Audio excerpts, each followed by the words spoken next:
আসসালামু আলাইকুম দর্শক। সিএনএন একটা প্রতিবেদন করেছে ইরানের উপর।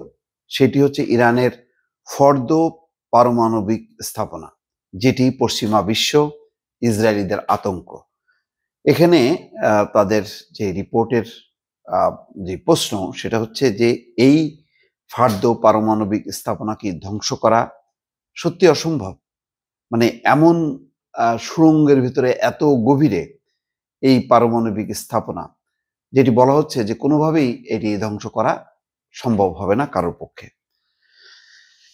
যেই রিপোর্টে বলা হচ্ছে, তার একটা বর্ণনা দেয়া হয়েছে। পাহাড় কেটে ঢুকে পড়েছে 5টি সুড়ঙ্গ, পাশে দাঁড়িয়ে বিশাল এক কাঠামো, আর চারপাশে সুপ্রসারিত নিরাপত্তা প্রাচীর। ইরানের ফর্দ জ্বালানি সমৃদ্ধকরণ কেন্দ্রের সাম্প্রতিক একটি স্যাটেলাইট ছবিতে এমনই দেখা গেছে। ইরানের পবিত্র শহর কোমের কাছাকাছি স্থানে এই গোপন এবং কড়া নিরাপত্তা বেষ্টিত পারমাণবিক স্থাপনাটি অবস্থিত। 2009 সালে প্রথমবারের মতো জনসমক্ষে আসার পর এর আসল প্রকৃতি এবং পরিসর নিয়ে ব্যাপক জল্পনা কল্পনা শুরু হয়। স্থাপনাটি সম্পর্কে এখন পর্যন্ত যত তথ্য পাওয়া গেছে তার বেশিরভাগই মিলেছে কয়েক বছর আগে ইসরায়েলি গোয়েন্দাদের চুরি করে আনা ইরানের গোপন নথি থেকে।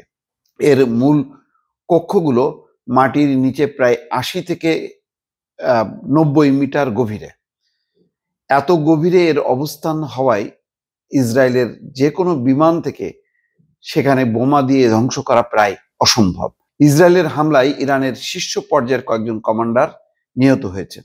এমন পরিস্থিতিতে কিছু বিশ্লেষক মনে করছেন, ফর্দতে ইরান তাড়াহুড়ো করে মজুতকৃত ইউরেনিয়াম থেকে পারমাণবিক বোমা বানানোর চেষ্টা করতে পারে। ইসরায়েল এই কেন্দ্র লক্ষ্য করে সম্প্রতি হামলা চালালেও আন্তর্জাতিক আণবিক সংস্থার মতে তারা এখন পর্যন্ত এই স্থাপনা ক্ষতিগ্রস্ত করতে পারেনি, নয়তো এমন ইচ্ছা প্রকাশ করেনি। তেহরান বহুদিন ধরে দাবি করে আসছে শুধু শান্তিপূর্ণ উদ্দেশ্যে তারা পারমাণবিক কর্মসূচি চালিয়ে আসছে, কিন্তু তারপরও ফর্দ নিয়ে ইরানের প্রকৃত অভিপ্রায় সম্পর্কে পশ্চিমা বিশ্বে সবচেয়ে বেশি প্রশ্ন রয়েছে। 2009 সালে যুক্তরাষ্ট্রের তৎকালীন প্রেসিডেন্ট বারাক ওবামা, ফ্রান্সের প্রেসিডেন্ট নিকোলাস সার্কোজি এবং যুক্তরাজ্যের প্রধানমন্ত্রী গর্ডন ব্রাউন এক যৌথ ঘোষণায় প্রথমবারের মতো ফর্দর অস্তিত্বের কথা প্রকাশ করেন। তখন ওবামা বলেছিলেন, এই কেন্দ্রের আকার ও গঠন এটির শান্তিপূর্ণ কর্মসূচির সঙ্গে মেলে না। পারমাণবিক চুক্তি এবং ইসরায়েলি অভিযোগ। 2015 সালে ইরান পারমাণবিক চুক্তি নামে পরিচিত joint comprehensive plan of action করা হয়।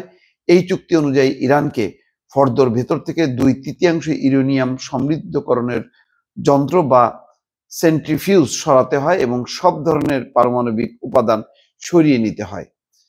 ফলে ফর্দ থেকে বিপদের আশঙ্কা অনেকটাই প্রশমিত হয়। এরপর এই স্থাপনায় এমন কর্মকাণ্ড পুরোপুরি নিষিদ্ধ করা হয়। তবে 2018 সালে যুক্তরাষ্ট্রের প্রেসিডেন্ট ডোনাল্ড ট্রাম্প এই পারমাণবিক চুক্তি থেকে সরে আসার পর পরিস্থিতি আবার পাল্টে যেতে শুরু করে। 2018 সালে ইসরায়েলের প্রধানমন্ত্রী বেনিয়ামিন নেতানিয়াহু দাবি করেন, ইসরায়েলি গোয়েন্দারা ইরানের কথিত পারমাণবিক আর্কাইভ থেকে 55,000-এর বেশি গোপন নথি উদ্ধার করেছে। এতে ফর্দ পারমাণবিক স্থাপনার বিস্তারিত নকশা ছিল। এছাড়া ফর্দর লক্ষ্য সম্পর্কেও তথ্য পাওয়া গেছে এসব নথিতে। সেখানে উল্লেখ করা হয়, ফর্দর লক্ষ্য ছিল প্রতি বছর 1 বা 2টি পারমাণবিক বোমা তৈরি করা সম্ভব হয় এমন মাত্রায় অস্ত্র হিসাবে অপরিহার্য ইউরেনিয়াম সমৃদ্ধ করা। নথিপত্র বিশ্লেষণকারী বিশেষজ্ঞ আলব্রাইট বলেন, আমরা এর মধ্যে কোনো অসামঞ্জস্যতা দেখিনি। এটা কয়েক লাখ পৃষ্ঠার দলিল, এসব বানিয়ে ফেলা সম্ভব নয়।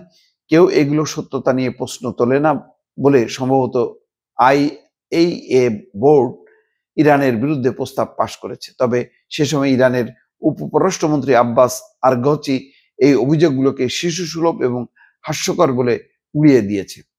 সবচেয়ে শক্তিশালী বোমার আঘাত থেকেও সুরক্ষিত। সম্প্রতি প্রকাশিত IAEA এর প্রতিবেদন থেকে জানা যায়, ইরান ফর্দ স্থাপনায় সমৃদ্ধ ইউরেনিয়ামের উৎপাদন 60% পর্যন্ত বাড়িয়েছে।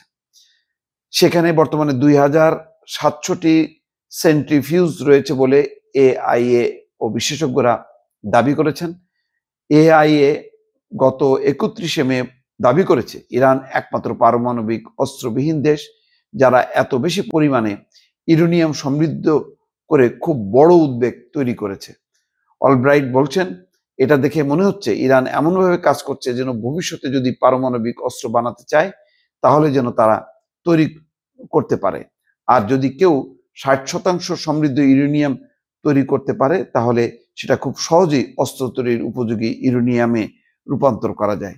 যাই হোক, এখন এটাই হচ্ছে লক্ষ্য। মার্কিন যেই গণমাধ্যম বলছে যে ইরানের যেই পারমাণবিক যেটি মানে সন্দেহ করা হয় সেটি ইউরেনিয়াম সেই পর্যায়ে নিয়ে যেতে এখনো 3 বছর সময় লাগবে যদি ধারাবাহিকভাবে তারা কাজ করে। সুতরাং মিথ্যা তথ্যের উপর ভিত্তি করে ইসরায়েল হামলা করেছে, এটি ইরান দাবি করছে এবং অন্যান্য সূত্রও বলছে। আর তার উপর ভিত্তি করে এখন ডোনাল্ড ট্রাম্প মদদ দিচ্ছে ইসরায়েলকে যাতে তারা হামলা করে এবং ইরানকে সম্পূর্ণরূপে ধ্বংস করে। দর্শক ভালো থাকবেন, আল্লাহ হাফেজ।